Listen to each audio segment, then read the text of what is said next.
नमस्कार विद्यार्थी मित्र हो.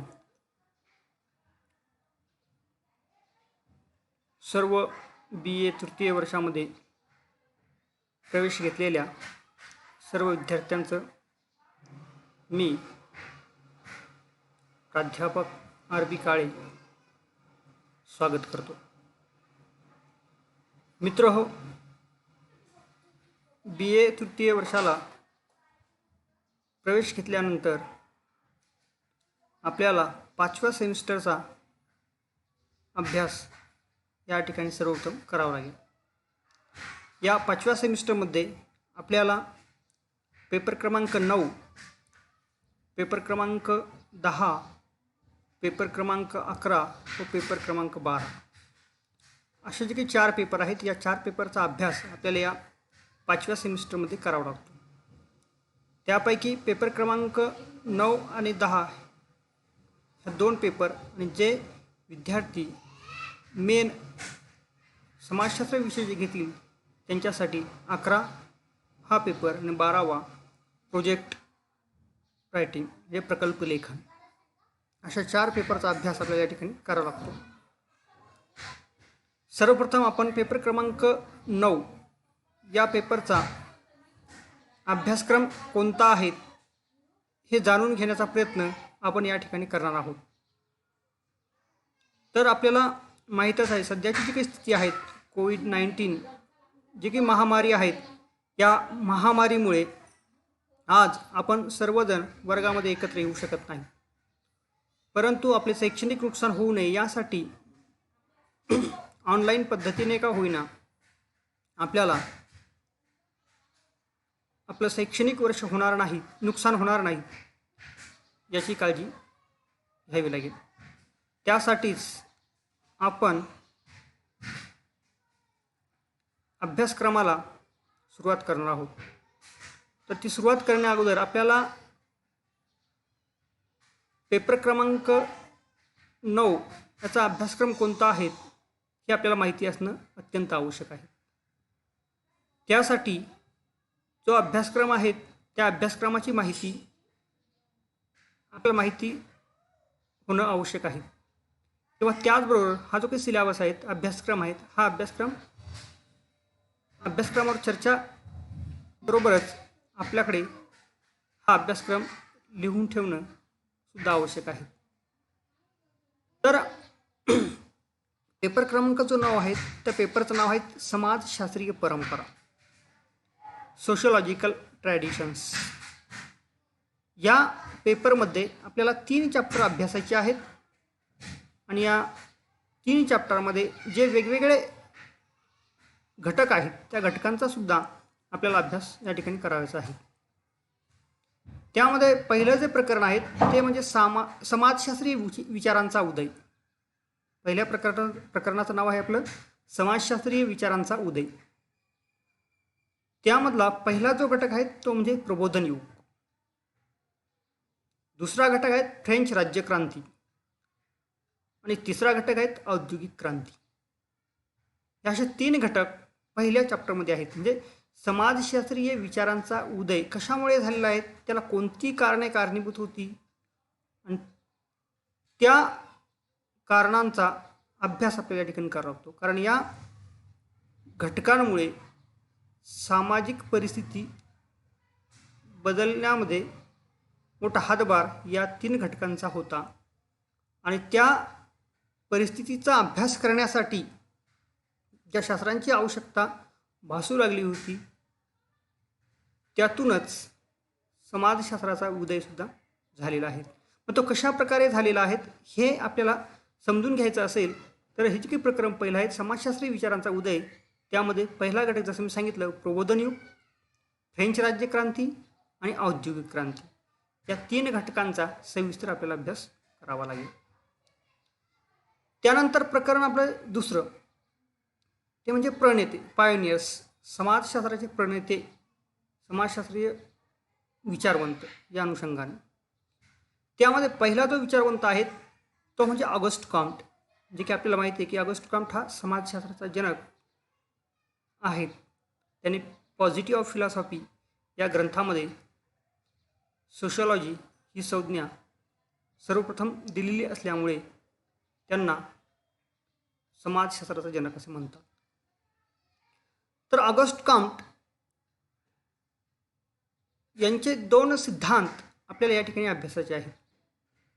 त्यामध्ये पहिला सिद्धांत आहे मानवी प्रगतीच्या 3 अवस्था, किंवा आपण त्याला लॉ ऑफ 3 स्टेज असं सुद्धा म्हणतो. मानवी प्रगतीच्या 3 अवस्था. त्यानंतर दुसरा सिद्धांत आहे प्रत्यक्षवाद, पॉझिटिव्हिझम. हे 2 सिद्धांत ऑगस्ट कॉम्टचे आपल्याला बघायचे आहेत. म्हणजे मानवाची प्रगती कोणत्या अवस्थेतून झालेली आहेत हे सांगण्याचं काम ऑगस्ट कॉम्ट यांनी केलेलं आहे. त्यामुळे आपल्याला त्या सिद्धांताचं अभ्यास करणं अत्यंत आवश्यक आहे. आणि त्यानंतर दुसरा जो सिद्धांत आहे तो म्हणजे प्रत्यक्षवाद, त्याला आपण पॉझिटिव्हिझम म्हणतो. प्रत्यक्षवादाला आपण विज्ञानवाद किंवा वैज्ञानिकवाद असं सुद्धा या ठिकाणी म्हणू शकतो. त्यानंतर दुसरा विचारवंत आहेत हर्बर्ट स्पेन्सर. त्याचे 2 सिद्धांत आपल्याला या ठिकाणी अभ्यासाचे आहेत. पहिला जो सिद्धांत आहे तो म्हणजे जीवसेंद्रिय सिद्धांत, आणि दुसरा त्यांचा सिद्धांत आहे उत्क्रांती. म्हणजे बघा, ऑगस्ट कॉम्टचे 2 सिद्धांत, त्याचबरोबर हर्बर्ट स्पेन्सर हे जे विचारवंत आहेत या विचारवंताचे 2 सिद्धांत, त्यामध्ये जीवसेंद्रिय सिद्धांत आणि उत्क्रांती. तिसरा जो विचारवंत आहेत, प्रणेते आहेत, ते म्हणजे इमिल दुर्खिम. इमिल दुर्खिमचे सुद्धा या ठिकाणी 2 सिद्धांत आपल्याला बघायचे. त्यामध्ये पहिला जो सिद्धांत आहे तो म्हणजे आत्महत्येचा सिद्धांत, सुसाईड थेअरी. आणि दुसरं म्हणजे सोशल फॅक्ट, सामाजिक तथ्य. हे 2 सिद्धांत इमिल दुर्खिमचे आपल्याला बघायचे. म्हणजे बघा, दुसऱ्या प्रकरणात जे काही नाव आहे आपलं प्रणेते, त्यामध्ये 3 विचारवंत आणि प्रत्येक 3 विचारवंताचे 2-2 सिद्धांत आपल्याला या ठिकाणी बघायचे. ऑगस्ट कॉम्ट यांचा मानवी प्रगतीच्या 3 अवस्था आणि प्रत्यक्षवाद, हर्बर्ट स्पेन्सर यांचा जीवसेंद्रिय सिद्धांत आणि उत्क्रांती, तिसरा आहे इमिल दुर्खिम, त्यामध्ये आत्महत्येचा सिद्धांत आणि सामाजिक तथ्य. हे दुसऱ्या प्रकरणामध्ये आपल्याला अभ्यासाचं आहे. त्यानंतर प्रकरण तिसरं अभिजात परंपरा, हे आपल्या तिसऱ्या चॅप्टरचं नाव आहे. त्यामध्ये पहिला जो विचारवंत आहे तो म्हणजे कार्ल मार्क्स. कार्ल मार्क्स यांचा ऐतिहासिक भौतिकवाद हा एक सिद्धांत आपल्याला बघायचा. आणि दुसरं म्हणजे वर्ग संघर्ष, हिस्टॉरिकल मटेरियलिझम अँड क्लास स्ट्रगल, वर्ग संघर्ष. हे 2 सिद्धांत कार्ल मार्क्सचे आपल्याला बघायचे.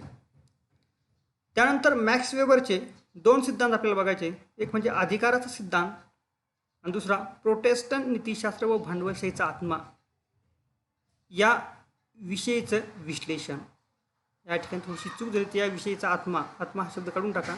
या विषयीचे विश्लेषण, फक्त भांडवलशाहीचा आत्मा या विषयीचे विश्लेषण, हे या ठिकाणी लक्षात घेणं आवश्यक आहे.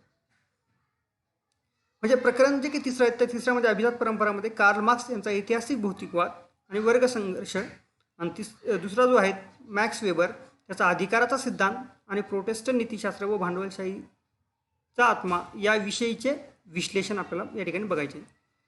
कार्ल मार्क्सचा जेव्हा आपण विचार करतो तेव्हा कार्ल मार्क्सचे अनेक विचार आहेत, वेगवेगळे सिद्धांत आहेत, परंतु त्या सिद्धांतापैकी ऐतिहासिक भौतिकवाद आणि त्यानंतर वर्ग संघर्ष.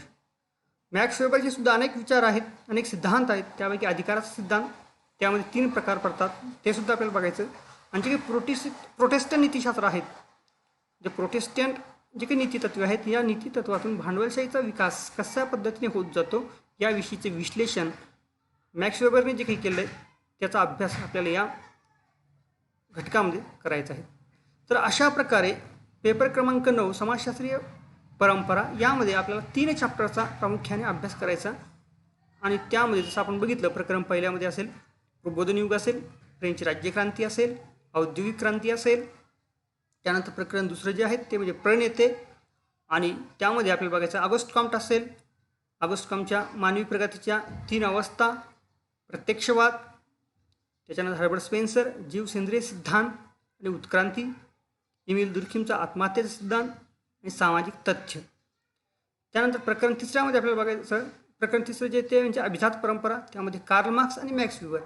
कार्ल मार्क्सचा ऐतिहासिक भौतिकवादाचा सिद्धांत व वर्ग संघर्ष, आणि दुसरा आहेत मॅक्स वेबर त्यांचा अधिकाराचा सिद्धांत आणि प्रोटेस्टंट नीतिशास्त्र व भांडवलशाहीचा आत्मा याविषयीचे विश्लेषण. या ठिकाणी थोडीशी चूक झालेली आहे, ती आपण सुधारून घ्यावी. तर अशा प्रकारे आपला हा पेपर क्रमांक 9 या ठिकाणी असणार आहे. तर हा सिलेबस, हा अभ्यासक्रम आपण आपल्या नोटबुकमध्ये लिहून घ्यावा. त्यानंतर आपण पेपर क्रमांक 10 याचा अभ्यासक्रम बघणार आहोत आणि त्यानंतर आपल्या चॅप्टरला आपण सुरुवात करणार आहोत. तर धन्यवाद.